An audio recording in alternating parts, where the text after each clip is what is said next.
Third ஸ்டாண்டர்டில் என்சிஆர்டியில் 8th lesson நம் உண்ணும் உணவு.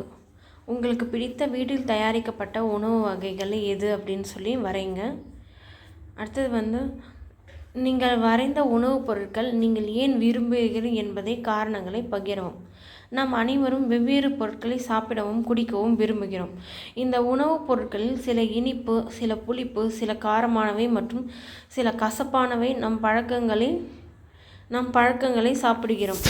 காய்கறிகளை சாப்பிடுகிறோம், அரிசி பருப்பை சாப்பிடுகிறோம், அல்லது ரொட்டியை நாம் பால், லஸ்ஸி அல்லது சாறு குறிக்கிறோம். நாம் ஏன் சாப்பிடுகிறோம் குடிக்கிறோம் என்று யோசித்திருக்கிறீர்களா? சப்பான் பேக் என்பது விருந்தினர்கள், நண்பர்கள் மற்றும் குடும்பத்தினரின் நினைவாக திருவிழாக்கள் மற்றும் மங்களகரமான சந்தர்ப்பங்களில் தயாரிக்கப்படும் சிறப்பு உணவு ஆகும். இனிப்பு மிட்டா, காரமான திக்கா, துவர்ப்பான கசைலா, புளிப்பான கட்டா, உப்பான நம்கீன் மற்றும் கசப்பான கர்வா ஆகிய 6 சுவைகளில் இணக்கமான கலவையை குறிக்கும் 56 வகையான உணவுப் பொருட்களில் இது உள்ளது. உங்கள் குடும்பத்தில் உள்ள பெரியவர்களிடம் பேசி வகுப்பில் விவாதிக்கும். நாம் ஏன் சாப்பிட வேண்டும் குடிக்க வேண்டும் அப்படின்னு. ஷெரின் ரன்னர் கதை. ஷெரின் 3ஆம் வகுப்பு இருந்தார். அவர் மிகமாக ஓடினார். வகுப்பில் இருந்த அனைவரையும் விட வேகமாக ஓடினார். ஒரு நாள் பள்ளியில் நடந்த ஒரு விளையாட்டு நிகழ்வின் போது ஷகீர் ஒரு சாம்பியனாக இருந்த மற்றும் பல பதக்கங்களை வென்ற ஒரு ஓட்டப்பந்தய வீரரை சந்தித்தார். ஷெரின் சாம்பியனிடம் கேட்டார், உங்களைப் போல ஓடி பதக்கங்களை வெல்வது எப்படி?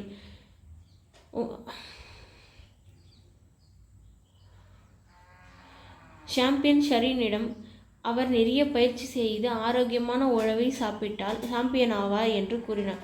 ஷெரின் கூறினார், நான் நிறைய பயிற்சி செய்கிறேன், ஆனால் நான் அடிக்கடி நோய்வாய்ப்படுகிறேன். சாம்பியன் கேட்டார், நீங்கள் என்ன சாப்பிடுகிறீர்கள்? ஷெரின் கூறினார், அரிசி மற்றும் உருளைக்கிழங்கு மட்டுமே விரும்புகிறது. சாம்பியன் சிரித்து, ஷெரின், நீங்கள் அரிசி மற்றும் உருளைக்கிழங்கை சாப்பிடுவது நல்லது, ஆனால் வலுவான மற்றும் ஆரோக்கியமான உடலை பெற நீங்கள் நிறைய மற்ற விஷயங்களை சாப்பிட வேண்டும்.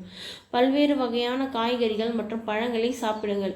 அரிசி, ராகி, சோளம், கோதுமை, கம்பு மற்றும் பல வகையான தானியங்களிலிருந்து தயாரிக்கப்படும் பொருட்களை சாப்பிடுங்கள். பருப்பு வகைகள், பால் மற்றும் கொட்டைகளை சாப்பிடுங்கள். வீட்டில் சமைத்த உணவை சாப்பிடுவது எப்பொழுதும் நல்லது. கடினமாக பேச்சு செய்தால் மற்றும் வீட்டில் சமைத்த பல்வேறு உணவுப் பொருட்களை சாப்பிட ஆரம்பித்தாள். சீரான உணவின் மதிப்பை அவள் புரிந்து கொண்டாள். சில மாதங்களுக்கு பிறகு அவள் முன்பைக்கு வேகமாக ஓட முயன்றாள். வேகமாக ஓட முடியும். அவள் சுறுசுறுப்பாகவும் ஆரோக்கியமாகவும் உணர்ந்தாள். சமீபத்தில் ஒரு ஓட்ட போட்டியின் தனது பள்ளிக்காக பதக்கம் வென்றார். நாம் ஏன் ஆரோக்கியமான உணவு சாப்பிட வேண்டும்? நீ இது கீழே இருக்கிற இதில் நீ எப்பவும் சாப்பிட்ற உணவுப் பொருட்கள் எதுன்னு சொல்லு. அரிசி, பருப்பு, இதானே நம்ம பால், தின்பண்டம், மோர் அதானே சாப்பிடுவோம்.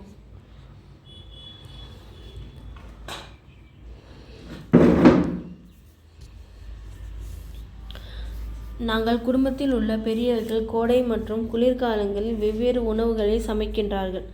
சூடாகவும் இருக்கும். நாம் குல்ஃபி அல்லது ஐஸ்கிரீம் சாப்பிட விரும்புகின்றோம் மற்றும் குளிர்ச்சியான நீரை குடிக்க விரும்புகிறோம்.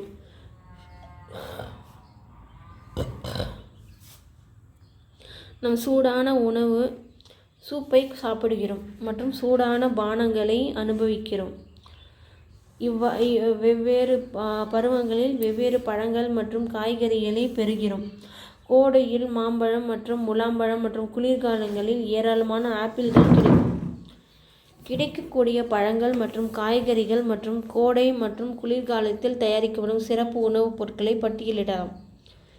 கோடை காலத்தில் தர்பூசணி பழம், குளிர்காலத்தில் அது மாதிரியான ரிலேட்டடான பழம்லாம் கிடைக்கும். நம்ம நாட்டில் மக்கள் பலவிதமான சுவையான உணவுகளை சாப்பிட்றாங்க. நீங்கள் கேள்விப்பட்ட ஆனால் இன்னும் சுவைக்காத சில உணவுகள் உள்ளனவா? நீங்கள் உங்கள் நண்பர்கள் அல்லது குடும்ப உறுப்பினர்கள் வெவ்வேறு இடங்களுக்கு சென்று பல்வேறு வகையான உணவுகளை அங்கு சாப்பிட்டு இருக்கலாம். உங்களுக்கு தெரிந்த ஒருவர் நாட்டின் வெவ்வேறு பகுதியில் தங்கி தங்கள் சாப்பிடுவதிலிருந்து வேறுபட்ட சில பொருட்களை சாப்பிடலாம்.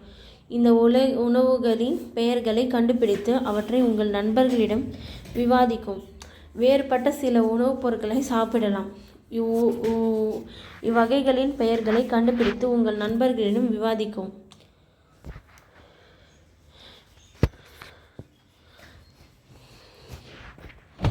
கோடை காலத்தில் வெப்பம் அதிகமாக இருக்கிறதுனால நம்ம நிறைய வியர்க்கிறோம். அதனால் உடலிலிருந்து தண்ணீரை இழக்கிறோம். அதனால் கோடையில் அதிக தண்ணீர், மோர், அதாவது எலுமிச்சை ஜூஸ் அதெல்லாம் நிறைய சாப்பிடணும். பன்னா, கரும்புச்சாறு அல்லது மென்மையான இளநீரை சாப்பிடலாம். நிறைய தண்ணி குடிக்கணும். தண்ணி இல்லாமல் தண்ணீர் தான் வாழ்க்கை என்று அடிக்கடி கூறுகிறார். வயல்களில் எந்த உணவு வளர்க்கப்படுகின்றன என்பது உங்களுக்கு தெரியுமா? அத்தகைய பயிர்களில் சில பெயர்களை எழுதுங்கள். இவற்றை சில எந்த வடிவங்களில் விவாதிக்கவும் எழுதவும் உணவு சமைக்கப்படுகின்றது.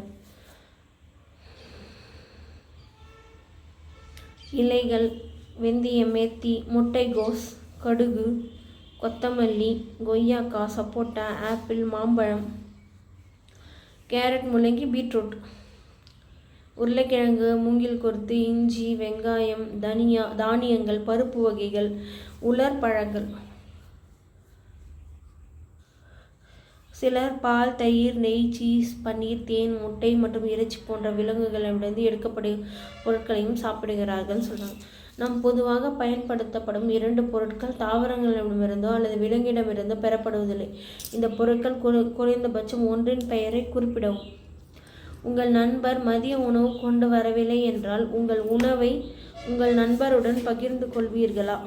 எஸ், கண்டிப்பாக கொடுத்துப்போமே. நமக்கு ஏன் பல்வேறு வகையான உணவுகள் தேவை? பருவகால உணவுகளை நாம் ஏன் சாப்பிடுகிறோம்? அப்போ அதுக்கு தகுந்த மாதிரி நம்ம உடம்பு அது மாற்றும்.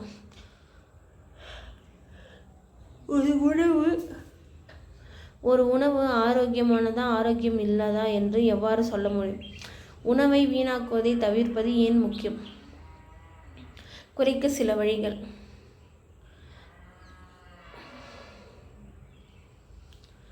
உங்கள் குடும்பத்தில் சாப்பிட்ட பழங்கள் மற்றும் காய்கறிகளை பட்டியலிடுங்கள். உங்களுக்கு பிடித்த உணவின் செயல்முறையை எழுதுங்கள்.